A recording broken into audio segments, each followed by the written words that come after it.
आज हमारा प्यारा देश गंभीर संकट के दौर से गुजर रहा है। यह ऐसा संकट है जिसने दुनिया की बड़ी बड़ी महाशक्तियों को घुटनों पर ला खड़ा कर दिया है। कोरोना महामारी के कारण न जाने कितने लोग काल के गाल में समा चुके हैं, न जाने कितने लोगों ने अपनों को खोया है। देश में कोरोना और मानव के बीच चल रहे इस जंग में मानव को जीत दिलाने की कोशिश में लगे पूरे देश के डॉक्टर्स, स्वास्थ्यकर्मी, पुलिसकर्मी, विधि व्यवस्था में लगे कर्मी, बैंक कर्मी, बिजली विभाग के कर्मी, सफाई कर्मी, राहत सामग्री पहुंचाने वाले कर्मी समेत तमाम सरकारी कर्मचारी अपनी जान की बाजी लगा दिए हैं। जब भी कोई कोरोना का केस हमें पता चलता है तो हमारी जान हलक पर आ जाती है, लेकिन हमें यह भूलना नहीं चाहिए कि उसी समय हमारे पुलिस के साथी उनको एम्बुलेंस में चढ़ा रहे होते हैं। उसके बाद हमारे स्वास्थ्य विभाग के कर्मचारी उनकी जांच कर रहे होते हैं और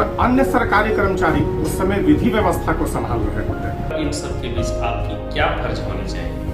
आपको चाहिए कि यदि कोई आपकी जान बचाने के लिए खुद को संकट में डाले हुए है तो आपको भी उसकी कद्र करते हुए अपने और अपने परिवार को सुरक्षित रखने वाले नियमों का पालन करें। जो दूसरे देश से यहाँ पर लोग आए हैं या दूसरे देश के जो लोग यहाँ पर आए हैं उनसे उनके संपर्क में जो लोग यहाँ पर हम लोग उससे मिलते हैं तो ये है हमारे लिए बहुत घातक हो सकता है।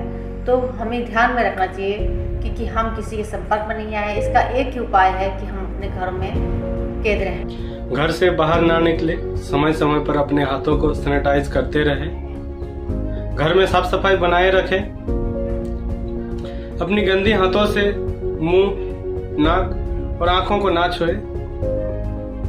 कोई बार आपके मन कर सकता है कि कुछ समय के लिए बाहर किन्हीं से मिलकर आने में क्या बुराई है, तो रुकिए, क्योंकि बाहर आप जिस व्यक्ति से मिलने जा रहे हैं हो सकता है वो किसी बीमार व्यक्ति के संपर्क में हो। आज सिर्फ सरकारी अस्पताल ही नहीं बल्कि गांव के स्कूल, ट्रेन की बोगियां और जो सरकारी भवन होते हैं इनको भी आइसोलेशन सेंटर में बदला गया है, जहां पर जो भी संक्रमित या संभावित संक्रमित मरीज हैं उनको रखा जा रहा है। और इन भवनों पर जो कर्मचारी मुस्तैद हैं, जो सफाई कर्मचारी वहाँ सफाई कर रहे हैं, वह अपने नाक पर एक साधारण सा मास्क और हाथों में दस्ताने पहने आपसे क्या उम्मीद करते हैं? वो आपसे ये उम्मीद करते हैं कि आप अपनी सुरक्षा हेतु उनकी सहायता करें। आज घर घर जाकर राशन देने वाले और सामान पहुंचाने वाले लोग, फल सब्जी दूध वाले अपना नुकसान सह करके भी अपना काम क्यों कर रहे हैं? वो इस दिन के इंतजार में ये काम कर रहे हैं ताकि फिर से हमारी जो सड़कें, हमारी गलियां वीरान हो गई हैं वो आबाद हो जाएं और वही सुहाने दिन दोबारा लौट सकें। कोई कहता है जांच के मामले में हमें दक्षिण कोरिया से सीखनी चाहिए, स्वास्थ्य सुविधा क्यूबा जैसी होनी चाहिए, जल्दी अस्पताल बनाना चीन से सीखना चाहिए। हमारी सरकार और हमारे सरकारी कर्मचारी साथी सीख भी रहे हैं और इस अभियान को अपना 100% दे भी रहे हैं। दोस्तों, आने वाला 10 दिन हमारे देश के लिए बेहद ही गंभीर है, जहां हमारा संयम, प्रशासन की मुस्तैदी एवं कोरोना वायरस के संक्रमण को रोकने के लिए संसाधन, तकनीकी एवं रणनीति की बेहद ज्यादा आवश्यकता है। यदि इन 10 दिनों में जिंदगी के बीच पर यदि हमारा देश अच्छा से खेल गया तो निश्चय मानिए कोरोना वायरस के संक्रमण को पूरी तरह से भले न हरा पाए लेकिन उसे पूरी तरह से कमजोर कर पाने में सफल होंगे। हमारे आसपास बहुत सारे जरूरतमंद लोग रहते हैं। हमारी ज़रूरतें कम हैं क्योंकि हम अपने घरों में सीमित हैं। क्यों न हमें उन लोगों की आगे बढ़ कर के मदद करनी चाहिए।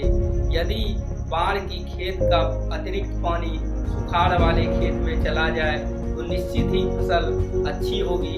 पुराने झगड़े हम बाद में सुलझा लेंगे, मंदिरों में पूजा और मस्जिदों में नमाज बाद में कर लेंगे। आज जरूरत है मानवता को बचाने का, अपने देश को एकजुट रखने। हमारे पास कोरोना महामारी ने एक मौका दिया है इतिहास रचने का या फिर खुद इतिहास बन जाने का। आप याद रखिए, यदि हम सब ऐसे ही एकजुट रहे तो निश्चय ही कोरोना हारेगा और भारत जीतेगा। जय हिंद।